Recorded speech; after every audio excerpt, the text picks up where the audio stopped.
Тот скодуя, удмурт ясы, кинамон, ты тот скодуя, адямия, тюрагая, чуш щачка, камшашия, инмын жужачки жилия, толперия, куректоны, бутулкыма, чебервета, бубылия, шумпотона. Ти доримонлык тишкоке, вуэмме, шедишкодыя, шериккене куткишкоке, кураме, кылышкодыя, тулыс тулкын кошатыкы, кураме, тодмашкодыя, тулыс музьем чачкачкыкы, чачка пылыш, откудыя. Ти удаджишке, уттотке мыныштым, улонын диме. Ти утшетте, не накуно, мыныштым, люгем пытиме. Талперимон, бубылимон, коть кытчыны вуйшко, куанер, жуммем калыклэш, шулемзе вуйгатышко. Курехтысак пашмыкыды, лыятемме шеткодыа, шум потысай жикыды, ватамме тоткодыа, уйшор дырьяки железен ясыш, аджишкодыа. Коть кычымын, коть кытын номон ветлишко, шукодыа.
Когда мне было 14 лет, я прочитал небольшое стихотворение Горького «Валашская песня» со словами «А вы на земле проживете, как черви, слепые живут».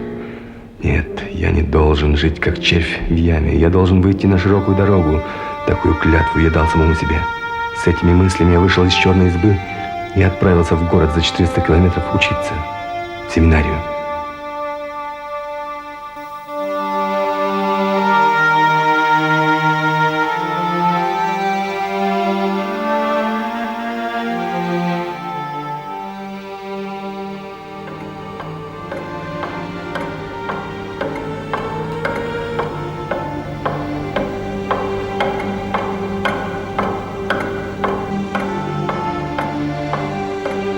Герд в числе 32 счастливцев из 104 желающих становится учащимся Кукарской учительской семинарии. Среди своих сокурсников он оказался единственным удмуртом. Здесь начинаются его творческие поиски. Он создает и редактирует рукописный журнал «Семинарское перо». Бывший семинарист Зяблицев вспоминал. Рукописный журнал издавался подпольно. За издание и даже за чтение такого журнала могли исключить из семинарии или же привлечь к более суровой ответственности. По некоторым воспоминаниям, в кукарский период Гердом написано около 200 стихотворений, собран богатый фольклорный материал. Герд заканчивает семинарию в мае 1916 года. Способности у Чайникова очень хорошие. Характер выдержанный и благовоспитанный. Он может быть хорошим учителем, может составить школьный хор, может быть заведующим двухклассным училищем. Между тем исправнику кухарки Пенегину становой пристав Яранского уезда Стефановский шлет секретное предписание. Нам поступили сигналы о недозволенной деятельности вашего семинариста Чайникова. Какова его политическая благонадежность? Пенегин ответит коротко. Он выбыл по окончании курса учения.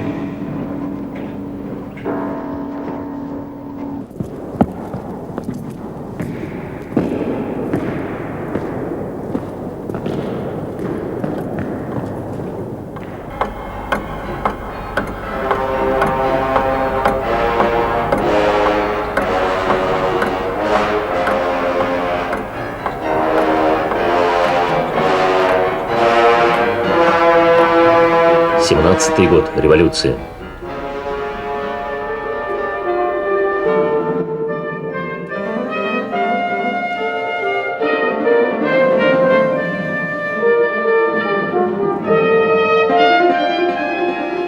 Революция 1917 года пробудила удмуртов. При царском режиме они жили в страшной нужде и унижении. Теперь мой народ проснулся ото сна и пишет стихи на родном языке.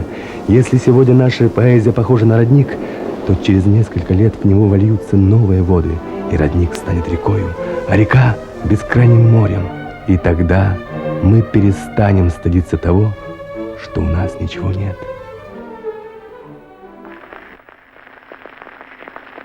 Кузьмин Захар Максимович, Уамынары, Урейс Партик Буртыч, Побов Йоростыч.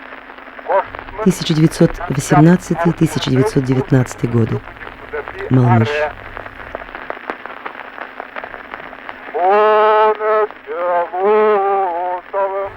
Здесь он создает национальную драматическую труппу и за немыслимо короткий период пишет для нее 3 пьесы на удмуртском языке. Сам участвует в спектакле в качестве режиссера и артиста. Почти во всех окрестных от Малмыжа удмуртских деревнях он открывает новые школы, организовывает педагогические курсы, читает лекции. Герд регулярно печатается в газетах «Рабоче-крестьянская дума», «Наша жизнь», «Пахарь», «Гудыри». Он пишет о разном, но обо всем одинаково страстно. Удмуртское искусство, об электричестве, для чего нужен удмуртский язык, легенды и предания удмуртского народа, легенды и предания марийского народа.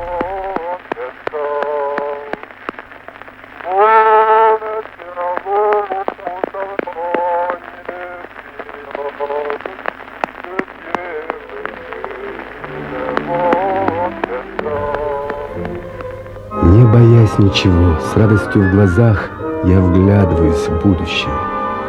Наш удмуртский народ без стеснения скажет: мы только что проснувшиеся весенние птицы. Мы заполним этот мир своими голосами, прославим его, придадим ему новую силу. Из воспоминания Шальчиоки.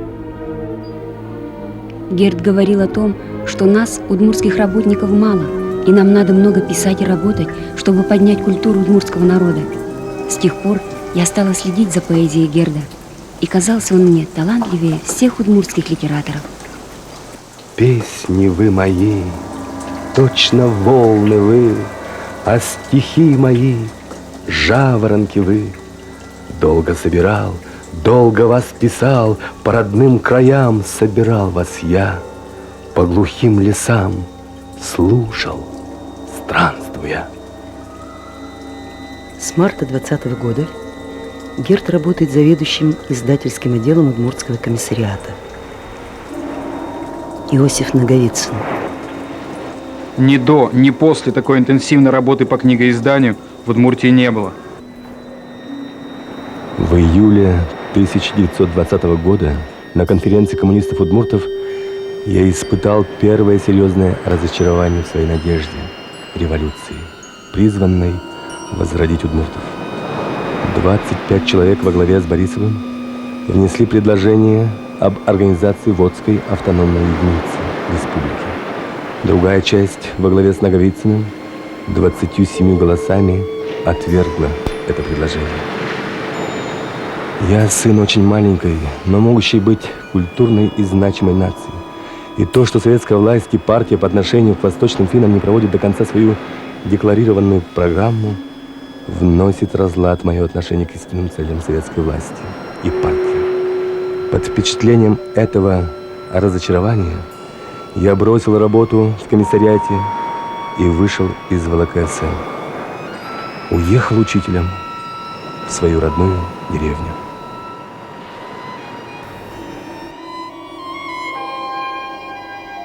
Он учительствовал и, по воспоминаниям родственников, Был неплохим агрономом, учил своих деревенских сажать картофель из глазков, завез в деревню помидоры, которые до него односельчане никогда не сажали.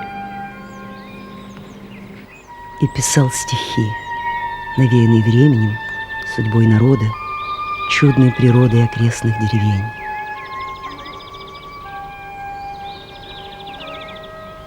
Я ни разу не видел моря, я ни разу не видел юг, и мне кажется, в синем просторе я увижу лишь поле и луг.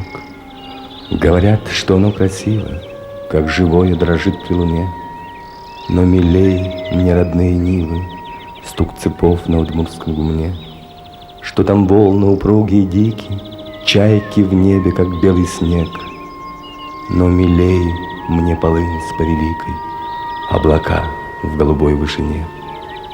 Наше поле не хуже моря, и красивее его в сто раз, где колосья с ветрами споря гнутся, бьются с зари до утра.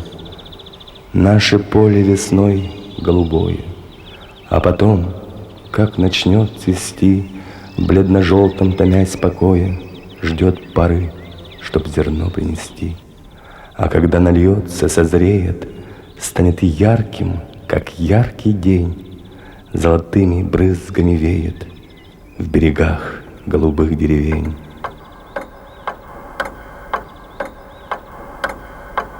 — 21 год. Из-за засухи разразился голод. В августе Кузьба и Герда назначают заведующим дошкольным подотделом областного отдела народного образования. Как педагог-дошкольник Герд был одним из первых. Он положил начало дошкольного воспитания среди удмуртов. В сентябре 1921 года он организовал 2 детских дома для русских и удмуртских детей. Дети были сыты, одеты, здоровы. Герд был большим педагогом и тонким психологом. Начинает издавать детский журнал «Муж» и продолжает знакомиться с мировой литературой. В 1922 году Герд устанавливает переписку с Валерием Брюсовым. Оригинальным народом по своей психологии и особенностям являются удмурты. У них масса песен, легенд, преданий. И если бы только нашелся чуткий русский поэт, то какие роскошные, доселе невиданные образцы удмуртской поэзии он мог бы дать русской литературе. Ответы Брюсова Герду пока не обнаружены, но несомненно, что они были, поскольку Герд в 1922 году становится студентом Московского высшего литературно-художественного института имени Брюсова.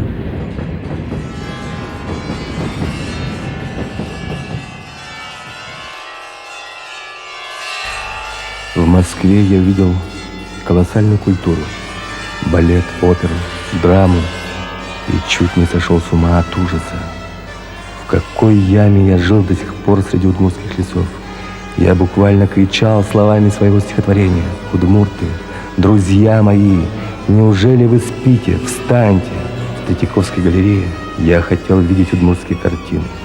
В опере я хотел услышать водские мелодии, но я с ужасом обнаружил, что удмуртской культуры почти нет. Герд выступает инициатором создания в Москве научного общества по изучению восточной культуры «Боляк». Публикуется в трудах, печатном издании другого научного общества по изучению Восточного края. В это же время он является редактором и секретарем удмуртской секции Центриздата и непосредственно занимается изданием книг на удмуртском языке. Герд издает в Москве первый поэтический сборник «Ашальчоки», в Ижевске книги для детей «Шунэдзор», «Удмурт кылновы же кылверан удмурт школаын». Суровый ветер, страну Ишора, оставь, покинь страну мою. Ты видишь, я с тобою в споре. Суровый ветер, страну Ишора, сверни свой путь к Уралу в горы, или умри со мной в бою. Суровый ветер страны Ишора, оставь, покинь страну мою. Мои хлеба ты заморозил, но сердце пыл не умертвил. Измял цветы, погибла озимь, мои хлеба ты заморозил. Но не боюсь твоей угрозы, ты дух упорства не сломил. Мои хлеба ты заморозил, но сердце пыл не умертвил. Леса глухие выжгу снова, посею вновь свои хлеба, где раньше жили волки, совы. Леса глухие выжгу снова, и разобьет твои оковы упорный труд, моя борьба. Леса глухие выжгу снова, посею вновь свои хлеба. В декабре 1925 года Герд утвержден штатным аспирантом по специальности этнология. Почти одновременно с этими событиями Герд получает постановление Малого президиума Удмуртского облсполкома. Предложить товарищу Герду немедленно выехать в Ижевск. В противном случае немедленно возвратить суммы и освободить квартиру в общежитии Водского представительства.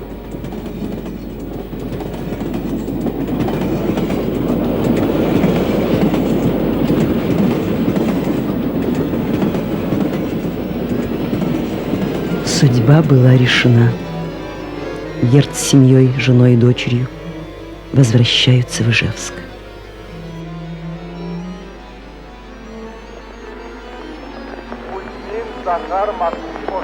В Ижевске Герду поручили организовать работу краеведческого музея. Благодаря его усилиям было выделено новое здание, пополнены фонды музея сотнями новых экспонатов.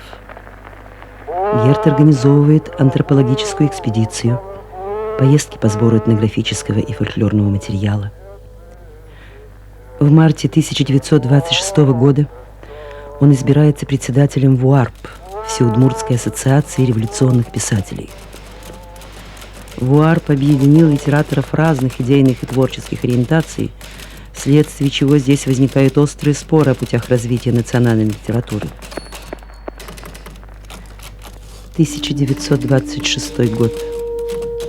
Съезд работников просвещения. Герд выступил в прениях по докладу заведующего областного отдела народного образования Медведева. В докладе ничего не было сказано о перспективах национальной работы. У нас нет даже целевой установки и программы по подготовке национальных кадров. Все удмуртские предметы в школах стоят на последнем плане. Учителя удмурты связаны с хозяйством, поэтому и недостатки в работе. Не нужно забывать, в целом удмуртское учительство стоит ниже по своему уровню.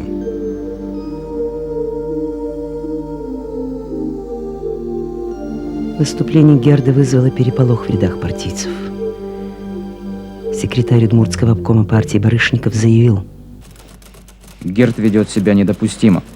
Открыто выражает презрительное отношение к отдельным работникам областного отдела народного образования. Герд не изжил в себе ни в какой степени то высокомерное, презрительное отношение к удмуртам, которое в старое время проявлялось со стороны мелкобуржуазной интеллигенции. Такого голоса сверху было достаточно. Герд был подвержен уничижительной критике, тотчас исключен из рядов ВУАРП за идейно невыдержанные выступления на областном съезде учителей. Я признаю и поддерживаю, буду признавать и поддерживать руководящую роль только той партии, которое действительно считается с историческими, политическими, национально-культурными правами и интересами восточных финнов не на словах, а на деле и исключительно на добровольных началах, способствует дальнейшему процветанию этих народов. Герд снова уезжает в Москву в аспирантуру. Второй московский период продлится до конца 1929 года.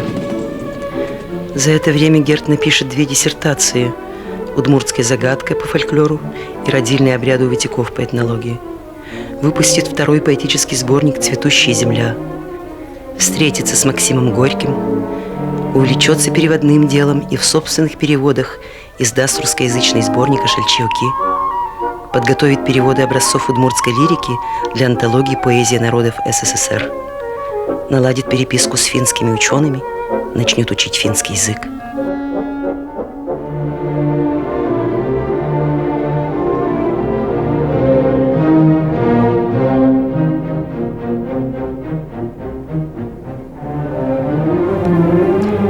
Тем временем дома в Ижевске литературно-партийная критика не оставляла, как позднее заметит Герд, в покое ни одной моей строчки. У Герда ни в одном стихе нет ни единой строчки, где бы говорилось о руководящей роли партии в социалистическом строительстве. В форме и содержании стихов присутствует манерность, фамильярность. Если смотреть стихи Герда в целом, то в них он стоит на буржуазной идеологической философии. Что такое Герд? Скрываясь под разными покрывалами, он шел против пролетарской революции. Подобно Герду воспевали Октябрь и русские поэты Есениды. Но даже в это время Герд сумел подняться выше личных бед. Я верю, что придет день, когда поэты станут умнее, и что было или не было вчера, раздор забудется, и как весенний чистый сад, подобно ему проснутся и начнут петь новые стихи. Что советует он поэтам? Забудьте, мол, споры. Но из-за чего идут наши споры? Из-за идеологии. А Герд приглашает: давайте, мол, поцелуемся. С кем? С поэтом, воспевающим кулака?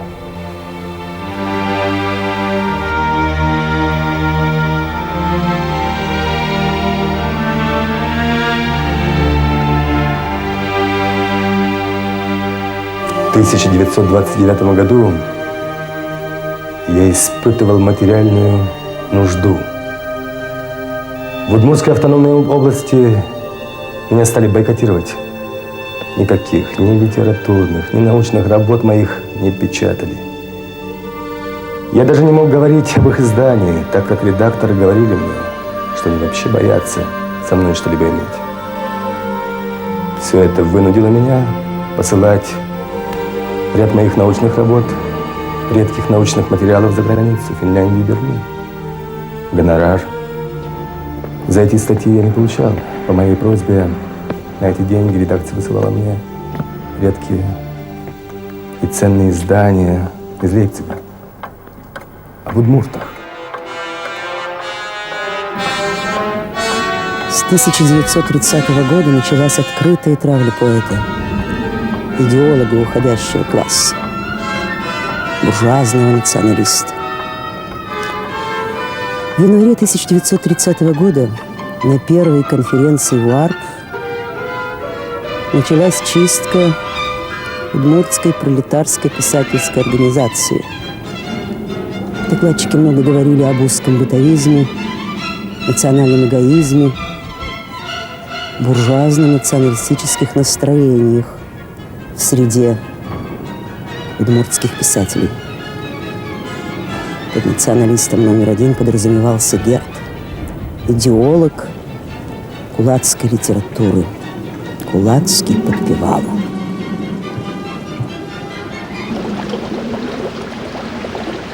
В результате борьбы, побежденный, с растрепанными нервами и здоровьем, в 1930 году я решил отойти от всего, от всей работы, чтобы жить вне всякого коллектива, и поселился со своим разбитым «я» в хибарке на окраине Ижевска. Я избегал встреч даже с близкими мне людьми, так так никому не стал верить. Во всем видел подвох, что все люди приходят ко мне только со злыми намерениями, чтобы подвести, предать меня. Я был на грани самоубийства. От всех стихов с 1923 по 30-е годы, которые казались мне упадническими, националистическими, я избавился. Сжег их.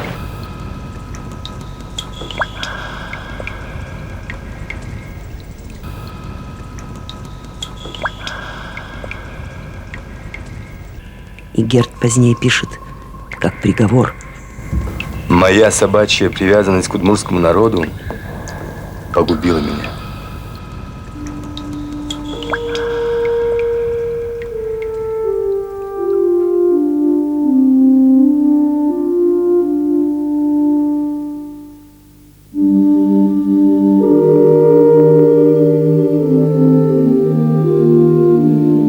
В 1931 году Герд выпустил свой последний поэтический сборник.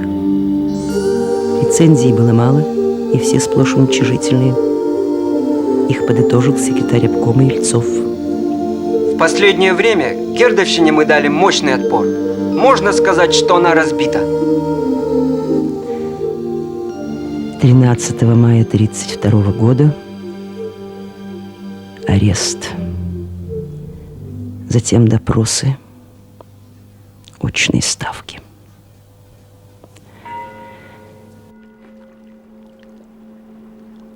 Официальное заключение по делу шпионской контрреволюционной повстанческой террористической организации Союз освобождения финских народов СОФИН состоит из 131 листа машинописного текста. Дело было начато в мае 1932 года, завершено в мае 1933 года. Из показаний Герда. Я являюсь человеком до конца и исключительно преданным своей нации, интересам возрождения восточных финнов, фактически полного расцвета национальной культуры, социально-экономического бытия этих народов.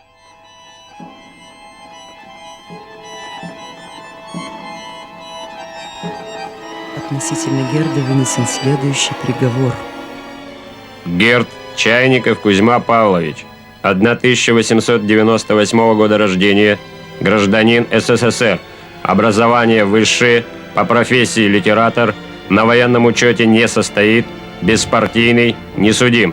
Обвиняется в том, что он создал и руководил контрреволюционной организацией, деятельность которой была направлена на отторжение Удмуртской автономной области и других автономий Марийская, Мордовская, Карельская, Комизырянская от СССР и создание единой финно-угорской федерации под протекторатом Финляндии.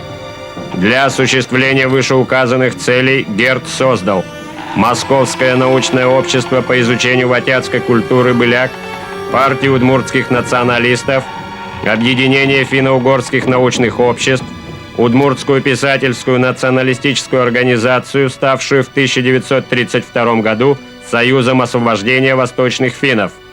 Это было создано Гердом по заданию финского и эстонского посольств в Москве. Наряду с этим Герд провел в указанных контрреволюционных целях следующие акты. Вербовал людей в контрреволюционные организации. В пользу Финляндии и Эстонии занимался шпионажем. Вел подготовку по совершению террористических актов посредством оружия, цианистого калия, морфия, стрихнина, иприта. В частности, им готовился террористический акт над товарищем Сталиным и руководящим составом Удмуртского обкома ВКПБ. Коллегия УГПУ осудила по делу Софин к различным срокам исправительно-трудовых лагерей 24 человека. Герд и Бурдюков были приговорены к высшей мере наказания с последующей заменой 10 годами исправительно-трудовых лагерей.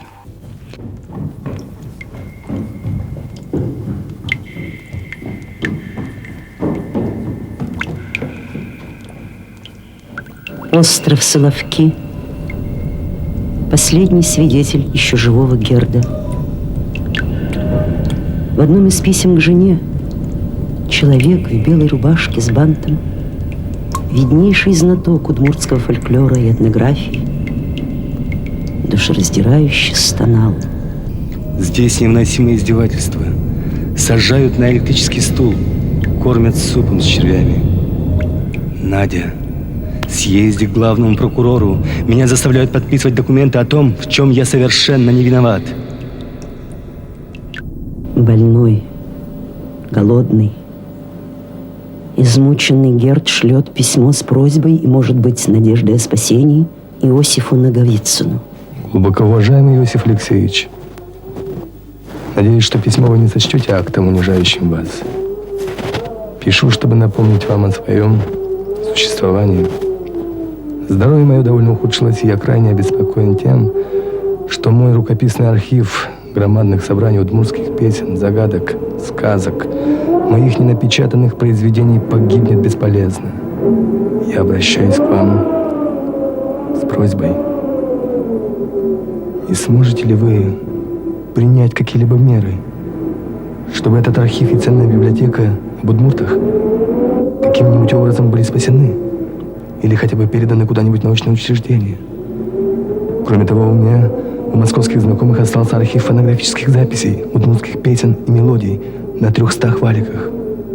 Всем этим я просил бы вас содействовать сохранению собранного мной материала, так как он ценен. Считал бы величайшим счастьем, если бы смог увидеться лично с вами и объясниться по ряду вопросов. Надеюсь, вы не откажете в моих просьбах. С уважением к вам, Герд. Герд не получит ответа на это письмо, как и на множество других своих вопросов. Вопросов времени или судьбы.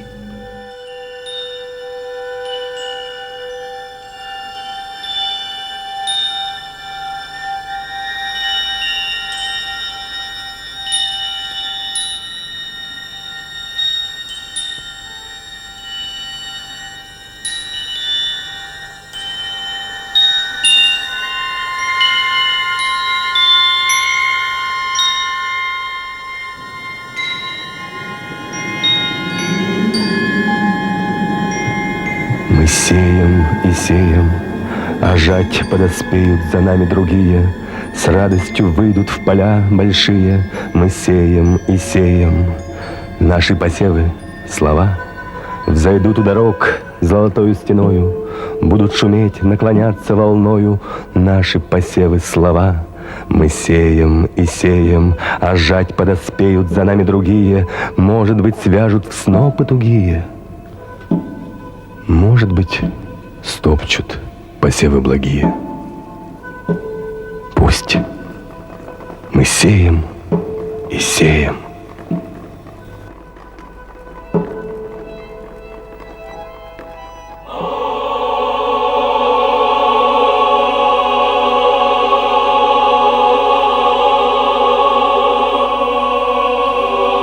За густые леса, за моря, за высокие горы ты веди меня, сердце, туда, где рабочий народ терпит страшные муки и самое лютое горе.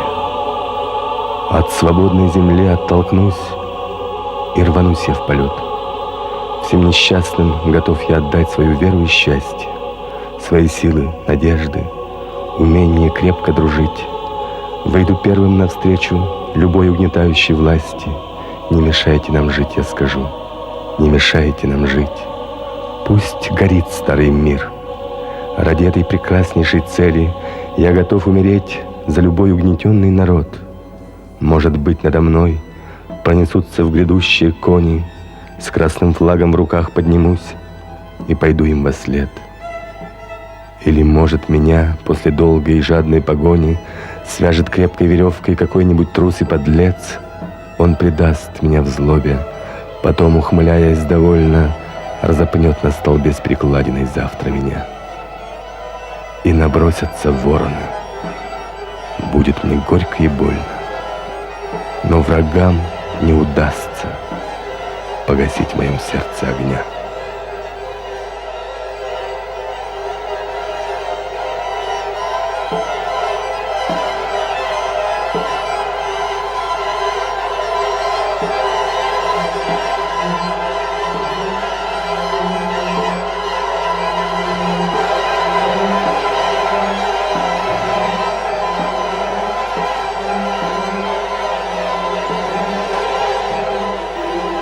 Справка. На Герд Чайникова Кузьму Павловича осужден коллегией ОГПУ 4 ноября 1933 года к высшей мере наказания с заменой 10 годам исправительно-трудовых лагерей. Находясь в Соловках, связался с заключенными из финнов, преподавал среди них контрреволюционно-националистические взгляды, вел беседы контрреволюционного провокационного характера по отношению к Советскому Союзу, организовал группу финнов для совершения группового побега из заключения. До настоящего момента является непримиримым и открытым врагом советской власти. Начальник тюрьмы капитан госбезопасности Раевский. Акт. Приговор тройки Управления исправительных колоний внутренних дел по протоколу номер 85 от 10 октября 1937 года в отношении осужденного к высшей мере наказания Герд Чайникова Кузьмы Павловича приведен в исполнение 1 ноября 1937 года, в чем и составлен настоящий акт. Капитан госбезопасности Матвеев.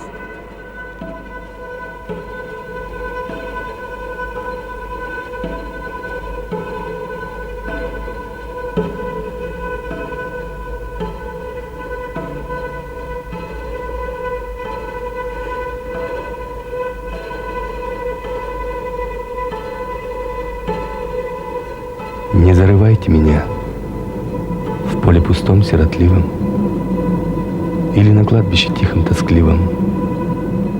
Не оставляйте меня, не закрывайте меня. Как мне, удмурту душой, быть не видя удмуртов моих? Положите меня на пригорке крутом, на зеленой тенистой траве полевой, под березой густой.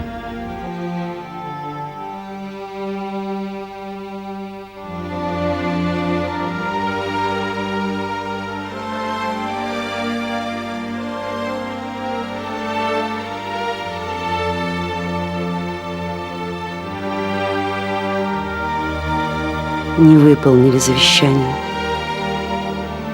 не уберегли. Герд. Его единственной судьбы достаточно, чтобы проклясть этот новый прекрасный мир с холодным равнодушием и цинизмом, убивший самое лучшее и достойное, что взрастил народ, и не оставивший даже праха. Прости нас, Кузибай Герд.